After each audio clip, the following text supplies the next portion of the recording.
여러분 안녕하세요. 6월 12일 목요일 사김의 교회 아침 말씀입니다. 오늘 함께 나눌 말씀은 누가복음 6장 20절에서 26절입니다. 오늘의 말씀은 고정 댓글을 통하여 아침 말씀을 들으며 함께 볼 수 있습니다.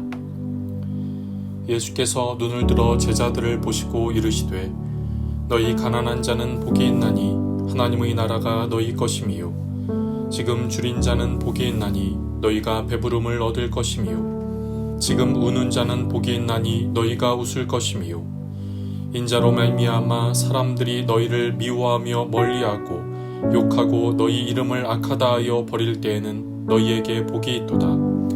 그날에 기뻐하고 뛰놀라 하늘에서 너희 상이 큼이라. 그들의 조상들이 선지자들에게 이와 같이 하였느니라. 그러나 화 있을진저 너희 부유한 자여 너희는 너희의 위로를 이미 받았도다. 화 있을진저 너희 지금 배부른 자여 너희는 줄이리로다.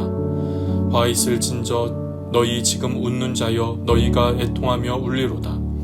모든 사람이 너희를 칭찬하면 화가 있도다.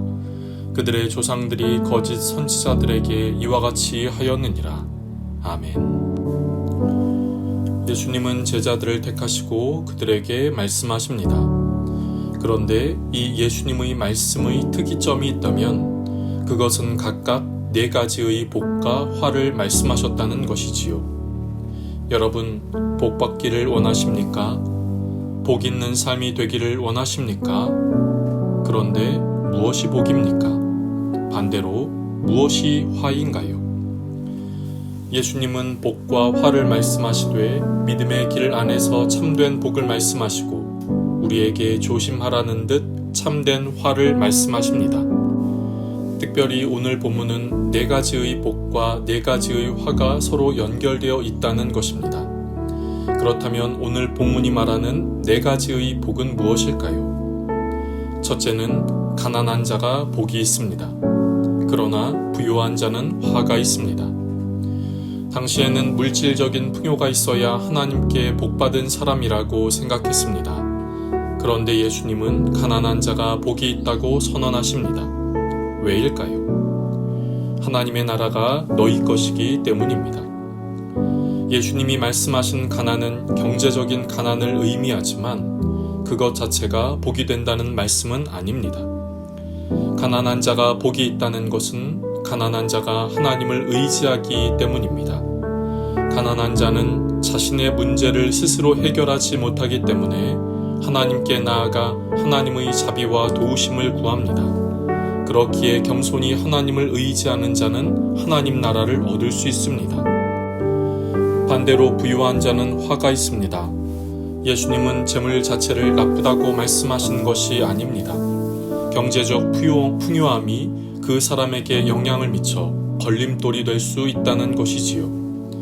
재물은 사람들을 자기 만족에 빠지게 만들고 재물을 통해 행복을 얻을 수 있는 것처럼 착각하게 합니다.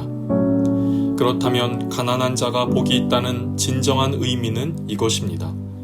가난한 너희는 하나님을 의지하며 살기 때문에 하나님의 나라가 너희 것이 되는 복이 있다는 것입니다.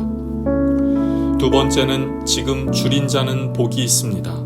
그러나 지금 배부른 자는 화가 있습니다. 굶주림을 경험한다면 배부름을 소망할 것입니다. 작디 작은 것이라도 굶주림을 채울 수 있다면 그것을 소망할 것이고 그것에 감사하며 그것에 만족할 수 있습니다. 굶주림보다 낫기 때문이지요. 그러나 반대로 배부른 자는 더 이상 소망하는 것이 없습니다. 지금 배부르기 때문입니다. 지금에 만족하고 지금에 안주할 것입니다. 소망하는 자와 소망하지 않는 자, 간절함이 있는 자와 간절함이 없는 자, 줄인 자와 배부른 자의 복과 화는 여기에 있습니다. 그렇다면 줄인 자가 복이 있다는 진정한 의미는 이것입니다. 여러분, 지금 우리가 겪는 상황이 있습니까? 하나님 안에서 나를 향하신 하나님의 뜻을 꿈꾸고 소망하며 바라고 나아가는 자가 참된 복이 있는 자입니다. 세 번째로 지금 우는 자가 복이 있습니다. 그러나 반대로 지금 웃는 자는 화가 있습니다. 예수님을 믿으며 따라가는 길에는 기쁨과 즐거움이 웃음이 있습니다. 그러나 웃음만 있지는 않습니다. 때로는 아파하며 견뎌야 하는 때가 있습니다. 주님의 마음을 느끼며 주님의 아픔과 고통에, 주님의 눈물에 동참해야 할 때가 있지요. 그러나 하나님이 우리의 믿음의 길에 위로가 되시기에 우리는 웃게 될 것입니다. 반대로 지금 웃는 자는 화가 있습니다.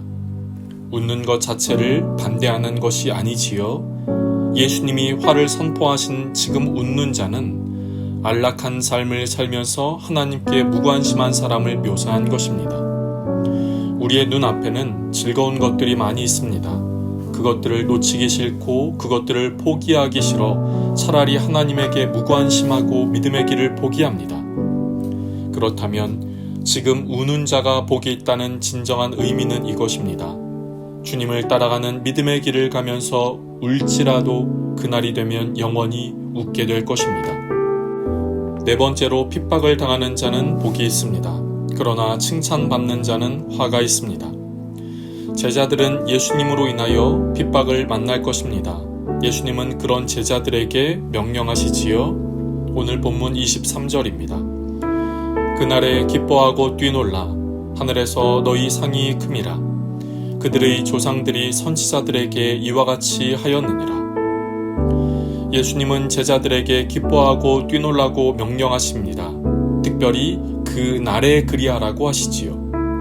여기서 말하는 그날은 바로 앞에 나오는 핍박을 받는 때를 말합니다. 그래서 예수님을 따르는 동안 핍박을 만나게 된다 하더라도 핍박을 받는 그 때에, 어려움을 겪는 그 날에 기뻐하라는 명령이지요. 이어서 예수님은 말씀하십니다. 핍박을 당해도 기뻐할 수 있는 이유는 하늘에서 우리에게 주시는 상이 큼이요 과거의 선지자들도 그런 일을 당했다는 것입니다.